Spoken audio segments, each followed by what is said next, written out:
ತಾರೀಕಿಗೆ ಇದ್ರ ಬಗ್ಗೆ ನಮ್ಮ ಸಂಬಂಧಪಟ್ಟ ಇಲಾಖೆ ನಮ್ಮ ಅಂಬರೀಷ್ AWD ಮತ್ತು GE ಅವರು ಬಂದಿದ್ದರು. ಅವರಿಗೆ ನಾವು ಮನವಿ ಸಲ್ಲಿಸಿದ್ದೀವಿ. ಏನ್ರಿ ದಾರಿ ರೈತರು ಕಿತ್ಬಿಟ್ಟಿದ್ದಾರೆ, ಮತ್ತು ಮೊದಲು ಹೆಂಗೆ ಮಾಡಿದ್ರು ಯಾರು ಹುಡ್ಕೊಂಡು ಮಾಡಿದ್ರಲ್ಲ ಅದೇ ಪ್ರಕಾರ ಅಷ್ಟು ಅಗಲ ಅಷ್ಟು ಉದ್ದ ಮಾಡ್ರಿ ಅಂತ ಹೇಳಿದ್ದೀವಿ. ಈಗೇನಪ್ಪ ಅಂದರೆ ಅದ್ರ ಪ್ರಕಾರ ಏನಪ್ಪ ಅಂದರೆ ಅದಕ್ಕೆ ನಮ್ಮ AWD ಸರ್ ಅವರು ಇಬ್ಬರು ಅಂಬರೀಷ್ ಸರ್ ಅವರು ಹೆಚ್ಚಿನ ಒಂದು ಆಸಕ್ತಿ ವಹಿಸ್ಕೊಂಡು ಏನಪ್ಪ ಅಂದರೆ ಈಗ ದಾರಿ ಮಾಡ್ತಾಯಿದ್ದಾರೆ. ಅವರಿಗೆ ನಾವು ಧನ್ಯವಾದಗಳು ಹೇಳ್ತೀವಿ. ಹೆಂಗಂದರೆ ಇದ್ರ ಮೇಲೆ ಎಷ್ಟು ಅಷ್ಟೇ ಮಾಡಿರಿ, ನಮಗೇನು ಹೆಚ್ಚಿಗೇನು ಬೇಕಾಗಿಲ್ಲ. ಲಕ್ಷ್ಮೀನಾರಾಯಣ ಕೆರೆಗೆ ಮತ್ತು ದೇವಸ್ಥಾನಕ್ಕೆ ಹೋಗೋಕೆ ಈ ದಾರಿ ರೈತರಿಗೆ ಅನುಕೂಲ ಆಗುತ್ತೆ ಅಂತೇಳಿ ಅವ್ರು ಮಾಡಿಸಿದ್ರು ಇಟ್ಟಿದ್ರು. ಅದ್ರ ಬಗ್ಗೆ ನಾವು ಪ್ರೆಸ್ ಮೀಟ್ ಮಾಡಿದ್ದೀವಿ. ಅದರ ಪ್ರಕಾರ ಈಗ ಮಾಡ್ತಾಯಿದ್ದಾರೆ ಅವರು. ನಮ್ಮ ಇಲಾಖೆದವರಿಗೆ ನಾವು ನಮ್ಮ ರೈತರ ಪರವಾಗಿ ಪರವಾಗಿ ಧನ್ಯವಾದಗಳು ಹೇಳ್ತೀವಿ. ಸಂಗಾಪುರ ಕೆರೆಗೆ ಹೋಗ್ಬೇಕಂತೇಳಿ RN ಶೆಟ್ಟಿ ಕಂಪ್ನಿಯಿಂದ ಹೋದ ವರ್ಷನೇ 15-20 ಲಕ್ಷ ರೂಪಾಯಿ ಖರ್ಚು ಮಾಡಿ ಪೂರ ಗ್ರೈನ್ ಆಯಿಲ್ ಹಾಕಿ ದಾರಿ ಮಾಡಿತ್ತು. ಇಲ್ಲಿ ಬಗಲೆಲ್ಲ ಹೊಲದವ್ರು ಏನೆಲ್ಲ ಕಿತ್ತಿ ಅವ್ರು ಮಾಡ್ಕೊಂಡು ಕೆನಲ್ ಮಾಡ್ಕೊಂಡಾದ್ಮೇಲೆ ದಾರಿ ಇರ್ತೈತೆ ಅಂತ ನಾವಂದರೆ ಅವ್ರು ಮಾಡ್ಕೊಂಡಾದ್ಮೇಲೆ ಕೆನಲ್ ಕಿತ್ತಿ ತಮ್ಮ ಹೊಲ್ದಾಗ ಹಾಕ್ಯಂಡು ಮಣ್ಣು ಯಾರಿಗೆ ಬೇಕು ಅವ್ರಿಗೆ ಮಾಡ್ಕೊಂಡು ದಾರಿ ಮುಚ್ಚಿಬಿಟ್ಟಿದ್ರು. ಮತ್ತು ಮೊನ್ನೆ ನಾವು AWDಗೆ ಮತ್ತು ಜೈ ಸಾಬ್ರಿಗೆ ಹೋಗಿ ಹೇಳಿ ನಮ್ಮ ದಾರಿ ಇತ್ತು ಅದು ಯಾಕೆ ಕಿಸಿದ್ರಿ ನೀವು ಮಾಡ್ತಾರಾ ಇಲ್ಲ ನಿಮ್ಮ ಮೇಲೆ ಕಂಪ್ಲೇಂಟ್ ಮಾಡೋ ಅಂದಾಗ ಅವರು ಪೊಲೀಸ್ ಪ್ರೊಟೆಕ್ಷನ್ ತಗೊಂಡು ಮತ್ತು ಪೊಲೀಸ್ ಕಂಪ್ಲೇಂಟ್ ಕೊಟ್ಟು ನಾವು ದಾರಿ ಮಾಡ್ತೀವಿ ಅಂತ ಕಳಿಸಿ ಬಂದು ನಿಂತ್ಕೊಂಡು ಈಗ ಮಾಡೋಕತ್ತಾರ. ಇನ್ನು ಅರ್ಧಂಬರ್ಧ ಆಗತ್ತೈತೆ ಅದು ಸಂಪೂರ್ಣ ದಾರಿ ಆಗ್ಬೇಕು.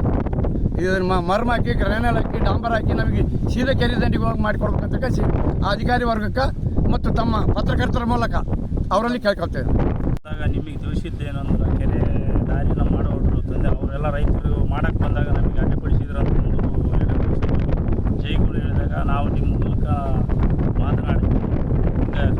ಈಗ ಸಂಗಾಪುರ ಕೆರೆ ಅಭಿವೃದ್ಧಿ ಮಾಡುವಾಗ ದಾರಿ ಮಾಡಿದ್ದಂಥದ್ದು ಸರ್ವಿಸ್ ರೋಡ್ ಮಾಡ್ತಕ್ಕಂಥದ್ದು ರೈತ ಕಿತ್ತಿಸಿದ್ದು. ಅದು ಕಿತ್ತಿದ್ದು ಇದು ಲಕ್ಷ್ಮೀನಾರಾಯಣ ಕೆರೆವರೆಗೆ ತಲುಪಿದ್ದ ದಾರಿನ 750 ಮೀಟ್ರ್ ಮಾಡಿದಂಥದ್ದು ಗ್ರಾಂಟು ಬಂದ ಮೇಲೆ ನಂತರ ಕಿತ್ತಿರೋದು ಇದು ಮರುಮ ಅಂತಂದು ನಾವು ಹೇಳಕತ್ತೀವಿ. ಇದನ್ನೇನು ಮತ್ತೆ ಪುನಃ ಚೇತನ ಮಾಡಿರಿ ದಾರಿ ಮಾಡಿರಿ ಅಂತಂದು ಇವರಿಗೆ ಅಧಿಕಾರಿಗಳಿಗೆ ಕೇಳಿದ್ವಿ. ಅವ್ರು ಮಾಡಕತ್ತಾರೆ ಸರ್. ಅದನ್ನು ಈಗ ಮಾಡ್ತಕ್ಕಂಥ ಇದನ್ನು ಇನ್ನೂ ಸ್ವಲ್ಪ ಎಷ್ಟೈತೆ ಅವ್ರದ್ದು ಕ್ರಮಬದ್ಧವಾಗಿ ಅವ್ರು ಜಾಸ್ತಿ ಏನೋ ಮಾಡ್ಕೊಳ್ಳಿ, ತಮ್ಮದು ಏಟೈತೆ ಆಟ ಮಾಡಲಿ. ರೈತರಿಗೇನು ಒತ್ತುವರಿ ಮಾಡೋದೇನು ಬೇಕಾಗಿಲ್ಲ. ನಾವು ಮಾಡ್ತಕ್ಕಂಥ ರಸ್ತೆ ರೈತರಿಗೂ ತೊಂದರೆ ಕೊಡೋದು ಬೇಡ. ಇಲ್ಲಿ ಸಾರ್ವಜನಿಕೂ ಅನುಕೂಲ ಆಗ್ತೈತೆ ರೀ. ನಾಳೆ ಅಲ್ಲಿ ದೇವಸ್ಥಾನಕ್ಕೆ ಹೋಗೋರಿಗೆ ಅನುಕೂಲ ಆಗುತ್ತೆ. AWD ಚೀಪು ಹೋಗ್ತಾರೆ ಅಲ್ಲಿವರೆಗೆ ತೂಗುವರೆಗೆ. ಇದನ್ನಂತ ಮಾಡಿರಿ ಮುಂದೆ ಮರುಮಿಲ್ಲ ರೀ. ಅದನ್ನು ಮರುಮು ಕೂಡ ಯಾವ್ಲಿಂದ ಹಾಕ್ಸ್ಕೊಡ್ರಿ. ಆಮೇಲೆ ಮರುಮು ಸಿಗೋಲ್ತು ಅದು ಸಿಗೋಲ್ತು ಅಂತಂದ್ರೆ ಇದು ಮಾಡಬೇಡ್ರಿ, ಡೀಲೇ ಮಾಡಬೇಡ್ರಿ ಅಂತ ನಾವು ಕೇಳ್ಕೊಂತೀವಿ ಸರ್.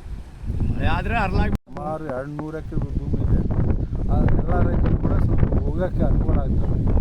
ಇಲ್ಲಂದರೆ ಇಲ್ಲ ರಾಜಾಪುರದಿಂದ ಸುತ್ತರಿದು ಬರಬೇಕಾಗ್ತದೆ ಆ ರೈತರು.